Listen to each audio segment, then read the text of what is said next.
So the next person to present is Lola Rousseau, and she has worked on the environmental impact of railway development in Tanzania.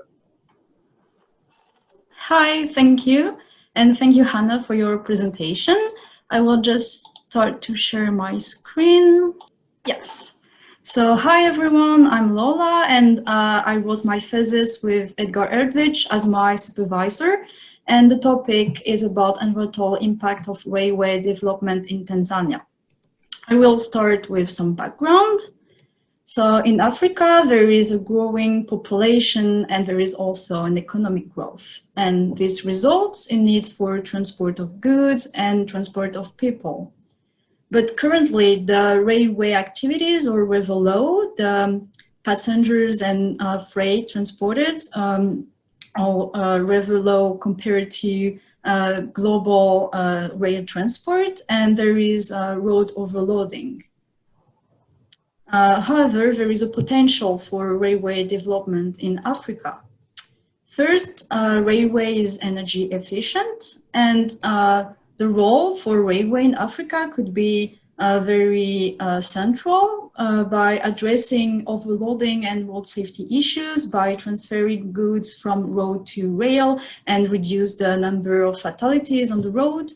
And it could also provide access to the ocean for landlocked countries and allow them for imports and transport of goods.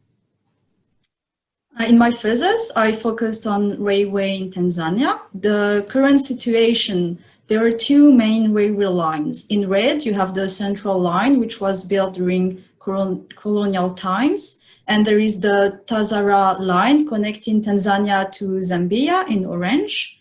And currently, there is the construction of the standard gauge railway, which is built closely to the central line. And this will be an electrified line. And the construction is divided into 5 sections from Dar es Salaam to Mwanza. So from Dar es Salaam to Mwanza. And the first 2 sections are currently under construction, and there will be an operation in the near future. And this was the object of study for my thesis. But rail transport, it requires high amounts of materials and energy, first for the construction and the maintenance of the infrastructure, but also for the operation of the trains.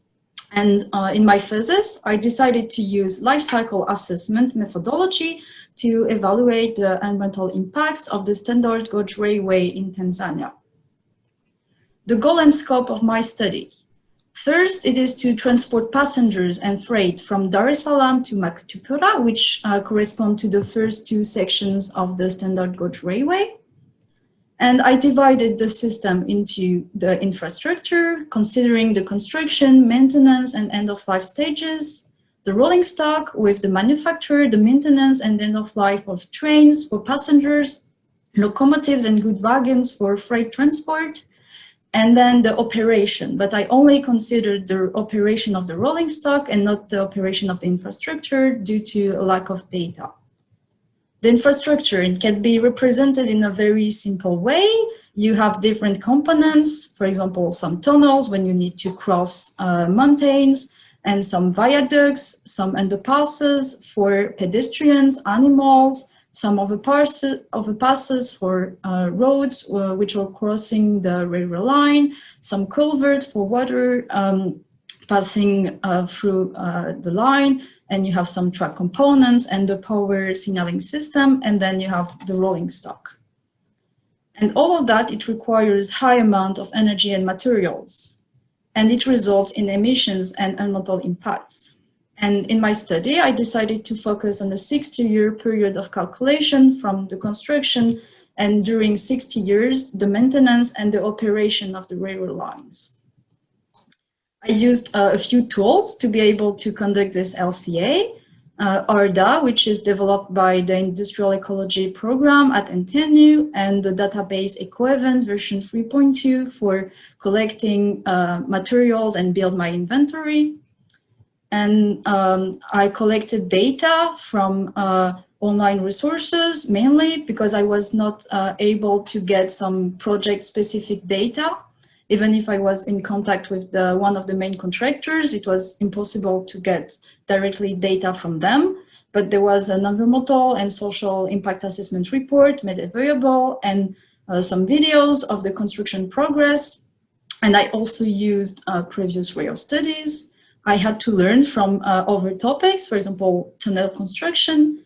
And due to this lack of data, or sometimes where there was not sufficient data available, I had to make some assumptions to build my inventory.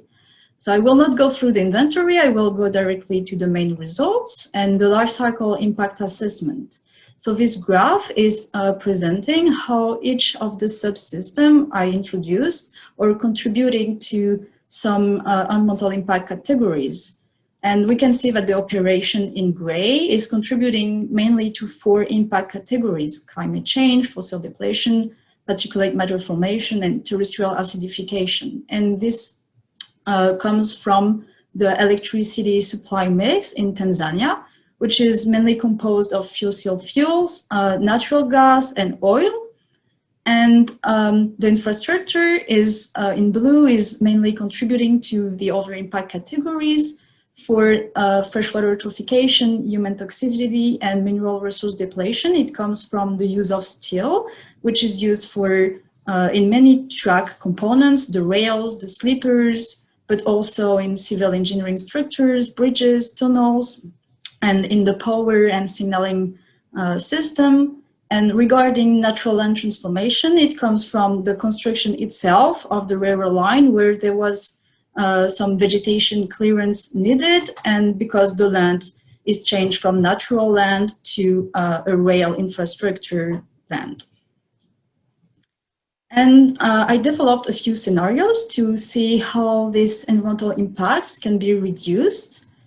The first 3 scenarios were related to a cleaner energy production, where the goal was to reduce the global warming potential of 1 kilowatt of electricity, and 3 scenarios were developed, where I introduced some more renewables in the electricity supply mix, and then I used some material efficiency strategies where the lifetime of track components was extended, and also the lifetime of good wagons, and the introduction of secondary steel in the maintenance phase for rail and sleeper production. And this resulted in these results presented on the graph. And we can see that the most important effect comes from the changes in electricity. And even if the other scenarios have more limited effects, they allow the reduction of some impact categories which are increased or not affected by the electricity scenarios. Therefore, what is recommended is to combine all these strategies to be able to improve the environmental performance of the standard gauge railways. And then I will just conclude my work by presenting some ideas regarding further research. First, I was not able to collect project-specific data, so it would be beneficial to improve the LCA and the results to get some project-specific data. In addition, discussing with railway experts to introduce the use of secondary materials and extending the lifetime of components would be also interesting to make sure that technical and safety constraints are respected. And building a new railway line introduces a barrier in the natural habitats, and it creates an obstacle for animals. Therefore, it would be interesting to study the impacts on natural habitats and wildlife. And finally, encouraging LCA of transport in Africa could be useful to provide guidance for decision makers, especially when it comes to decide where to build new railway lines or road infrastructure. Thank you for your attention, and do you have any questions? Yes. Are there any questions from anybody in the audience?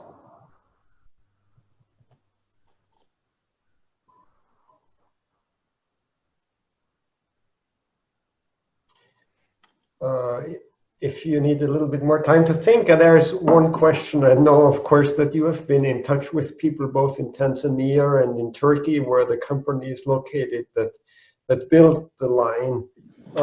And so I was just wondering whether you can say a little bit about your experience of interacting with stakeholders or project owners if you come from the outside and you have an interest.